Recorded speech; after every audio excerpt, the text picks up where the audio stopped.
Hello అందరికీ నమస్కారం. Welcome back to మధురిమలు. ఇంకా ఎవరైనా మన ఛానల్ని సబ్స్క్రైబ్ చేసుకొని ఉండకపోతే ప్లీజ్ ఇప్పుడే సబ్స్క్రైబ్ చేసుకోండి. ఇక లేట్ చేయకుండా మన స్టోరీలోకి వెళ్ళిపోదామా? రావణ్ ఎపిసోడ్ 21. కానీ పడుతూ పడుతూ లాస్ట్ మినిట్లో నవ్య చెయ్యి కూడా పట్టుకోవడంతో తను కూడా బ్యాలెన్స్ తప్పి రామ్తో పాటే మంచం మీద పడింది. రామ్ చేసిన పనికి షాక్ అయ్యి కళ్ళు పెద్దవి చేసి చూస్తూ ఉంది నవ్య రామ్ వైపు. రామ్ మాత్రం నవ్వుతూ కన్ను కొట్టి, నాకు తెలిసే నీకు నేనంటే ఇష్టమని, కానీ మరీ ఇంత ఇష్టం అనుకోలేదు. అమ్మా, చిన్న పిల్లాడిని పూర్తిగా పాడు చేసేస్తున్నావు అన్నాడు రామ్ అమాయకంగా ఫేస్ పెట్టి. చేసిందంతా నువ్వే చేసి మళ్ళీ నన్ను అంటున్నావా ఇడియట్, చిరుకోపంగా అంటూ రామ్ నుంచి దూరం జరిగే ప్రయత్నం చేసింది నవ్య. నవ్యకి ఆ ఛాన్స్ ఇవ్వకుండా రామ్ తన నడుము చుట్టూ చేతులు వేసి రాక్షసి గట్టిగా అరిచాడు నవ్య చెవిలో. రామ్ అరిచిన అరుపుకి చెవి ఒక 2 నిమిషాలు గీ పెట్టింది. అంత గట్టిగా అరిచాడు బాబు. రామ్ వైపు కోపంగా చూస్తూ, పో బావా, నువ్వెప్పుడు నన్ను రాక్షసి అనే అంటావు, నువ్వే పెద్ద రాక్షసుడివి అంటూ చిరుకోపంగా అంటూ రావణ్ వైపు నుంచి మొహం పక్కకి తిప్పుకుంది. జరిగింది గుర్తు చేసుకుంటూ, ఆ రోజులే ఎంత బాగుండేవో కదా, కానీ ఎందుకే ఇలా మార్చేశారు నన్ను? వదలను, చందు చావుకి కారణమైన ఎవ్వరిని వదలను. నేను ఇలా మారడానికి కారణమైన నా కుటుంబ సభ్యులలో ఎవ్వరిని వదలను అనుకుంటూ నవ్య రూమ్ పక్కనే ఉన్న బార్ రూమ్లోకి వెళ్ళి ఒక ఫుల్ బాటిల్ తీసుకొని నవ్య రూమ్లోకి వచ్చాడు. అప్పటికే ఇంకా పాప పడుకొనే ఉండటంతో అలా సోఫాలో కూర్చొని ఫుల్గా తాగుతూ అక్కడే అలాగే పడుకుండిపోయాడు. కొంతసేపటికి వాష్రూమ్కి వెళ్ళడం కోసం నిద్ర లేచింది నవ్య. ఫుల్గా తాగేసి ఉన్న రావణ్ కనిపించడంతో, బావ ఎందుకు ఇలా తాగుతున్నాడు? ఇలా తాగితే తన ఆరోగ్యం ఏమవుతుంది?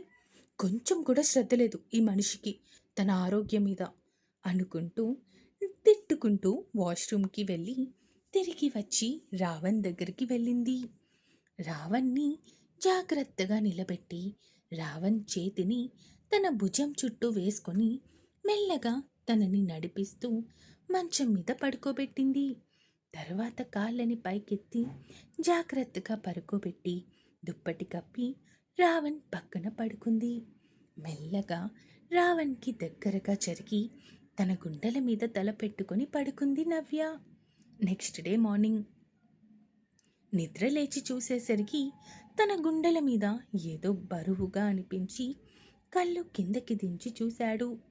రావణ్ గుండెల మీద నవ్య పడుకొని ఉండటం చూసి నవ్వుకుంటూ నవ్య హెయిర్ సరి చేస్తూ మెడవైపు చూశాడు.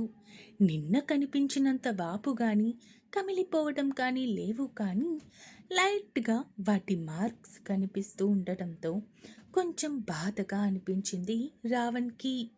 నవ్యాని సరిగ్గా పడుకోబెట్టి లేచి వర్కౌట్ చేసుకోవడం కోసం జిమ్ రూమ్కి వెళ్ళిపోయాడు.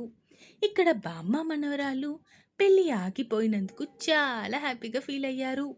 ముందు రోజు ఏం జరిగింది అంటే, రావణ్ పెళ్లి చేసుకుంటాను అని చెప్పిన గుడికి దగ్గరికి వెళ్ళి ఇంట్లో మిగతా వాళ్ళు ఎవ్వరికీ తెలియకుండా వెళ్ళారు శ్రీజ అండ్ బామ్మగారు. అక్కడ ఎవ్వరూ కనిపించకపోవటంతో చాలాసేపు అక్కడే వెయిట్ చేస్తూ ఉన్నారు ఇద్దరూ. ఇక గుడి మూసేసే టైం రావటంతో అప్పుడు అక్కడి నుంచి ఇంటికి వచ్చేశారు. అమ్మమ్మ, నిజంగా ఇప్పటికీ నేను నమ్మలేకపోతున్నాను. బావా ఆ ముష్టి మొహం దాన్ని పెళ్లి చేసుకోలేదు. ఆ హ్యాపీనెస్లో మాటలు వర్ణించలేకపోతున్నాను. చాలా హ్యాపీగా ఉంది అమ్మమ్మ అంటూ తీన్మార్ డాన్స్ వేస్తూ ఉంది శ్రీజ. ఏం జరుగుతుంది ఇక్కడ? అప్పుడే అటుగా వెళ్తూ కూతురి కుప్పి గంతులు చూసి ప్రశ్నించారు రఘు గారు. తండ్రి వైపు చూసి భయంతో అమ్మమ్మ వైపు చూసింది. బామ్మగారు నేను కవర్ చేస్తాను అన్నట్టు శ్రీజాకి సైగ చేసి, ఏం లేదు అల్లుడు గారు, పాప ఎగ్జామ్స్లో ఫస్ట్ ర్యాంక్తో పాస్ అయ్యింది. ఆ విషయం ఇప్పుడే తెలిసింది, అందుకే ఇంత ఆనందపడిపోతుంది అన్నారు ఆవిడ. ఆ మాటకి రఘు గారు శ్రీజ దగ్గరికి వచ్చి, నాకు తెలుసు నా కూతురు బంగారమని అంటూ శ్రీజ శ్రీజ బుగ్గ మీద ముద్దు పెట్టుకొని తన వాలెట్ ఓపెన్ చేసి డబ్బులు తీసి శ్రీజ చేతిలో పెడుతూ, మీ ఫ్రెండ్స్ అందరికీ పార్టీ ఇవ్వు. ఈ విషయం అమ్మ, అత్తయ్య, మావయ్యకి చెప్పావా? నవ్వుతూ అడిగారు రఘు గారు. లేదు డాడీ, ఇప్పుడే రిజల్ట్ చెక్ చేశా. ఇప్పుడు వెళ్ళి చెప్తాను. నవ్వుతూ తండ్రి వంక చూస్తూ చెప్పింది శ్రీజ. సరే అమ్మా, నేను బయటికెళ్ళొస్తాను అంటూ అక్కడి నుంచి వెళ్ళిపోయారు రఘు గారు. అప్పుడు ప్రశాంతంగా ఊపిరి పీల్చుకున్నారు బామ్మ మనవరాళ్ళు ఇద్దరు. నిన్న కనిపించినంత వాపు గాని కమిలిపోవడం కానీ లేవు, కానీ లైట్గా వాటి మార్క్స్ కనిపిస్తూ ఉండటంతో కొంచెం బాధగా అనిపించింది రావణ్కి. నవ్యాని సరిగ్గా పడుకోబెట్టి లేచి వర్కౌట్స్ చేసుకోవడం కోసం జిమ్ రూమ్కి వెళ్ళిపోయాడు. రావణ్ తన జిమ్ వర్కౌట్స్ కంప్లీట్ చేసుకొని వచ్చేసరికి అప్పుడే స్నానం చేసి టవల్ వంటికి చుట్టుకొని వచ్చిన నవ్య దర్శనమిచ్చింది. తనని అలా చూస్తూ ఉండిపోయాడు రావణ్. రావణ్ చూపులు తగులుతూ ఉంటే మళ్ళీ వాష్రూంలోకి వెళ్ళే ప్రయత్నం చేసింది. అసలు తనకి ఆ వీలు లేకుండా ఫాస్ట్గా తనని చేరి తనకి ఇరువైపులా చేతులతో బంధించి ఆమె వైపే చూస్తూ ఉన్నాడు. భయంతో వణికిపోతూ ఉంది నవ్య. ఏ రాక్షసి, ఇటు చూడే, సాఫ్ట్గా పిలిచాడు రావణ్. రాక్షసి అన్న పేరుకి తనకి తెలియకుండానే రావణ్ కళ్ళల్లోకి చూస్తూ ఉంది.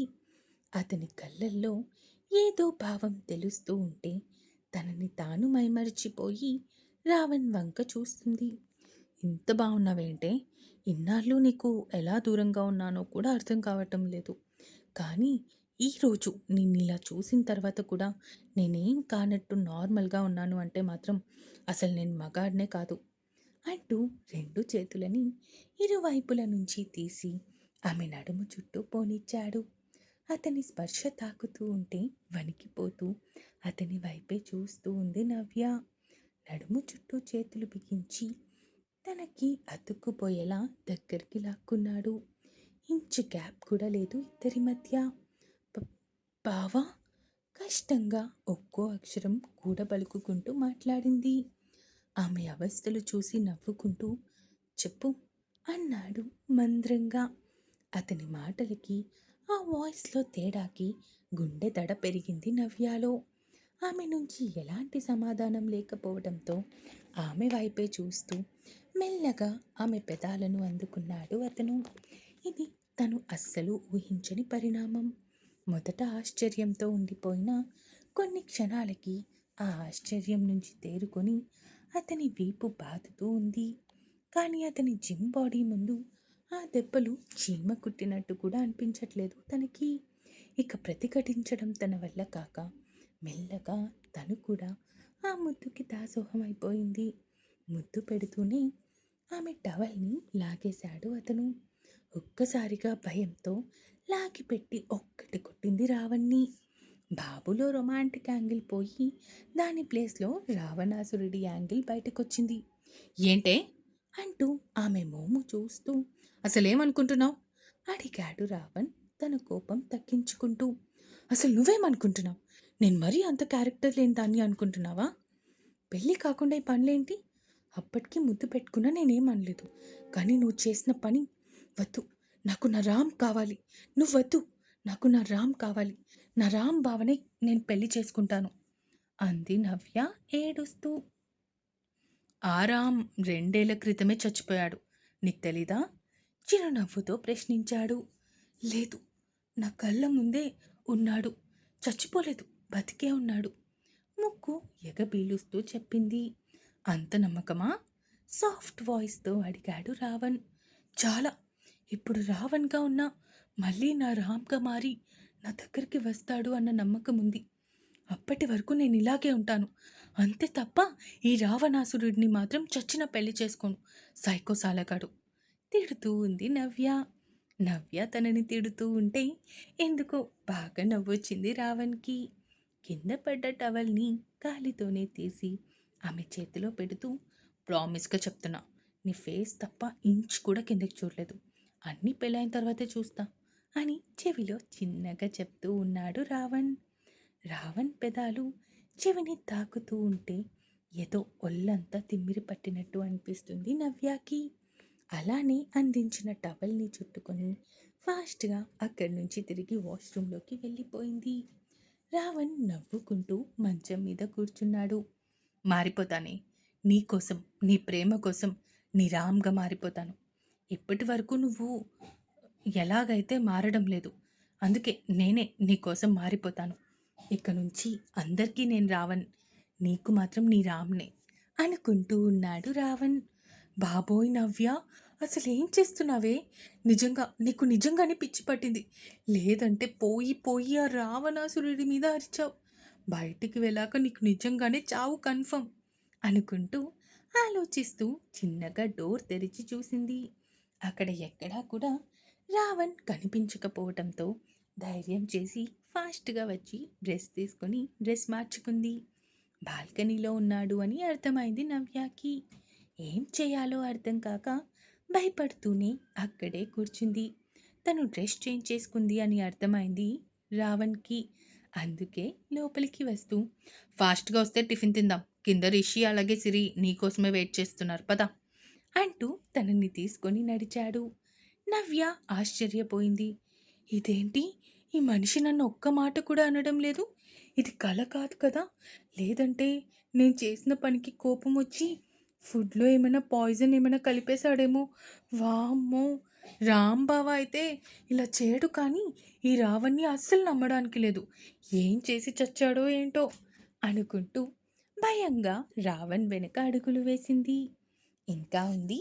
ఈ ఎపిసోడ్ ఎలా అనిపించిందో కామెంట్స్ రూపంలో తెలియజేస్తారు అని కోరుకుంటున్నాను. అలాగే సబ్స్క్రైబ్ చేసుకోవడం మాత్రం మర్చిపోకండి. ఇక ఉంటాను. Bye bye.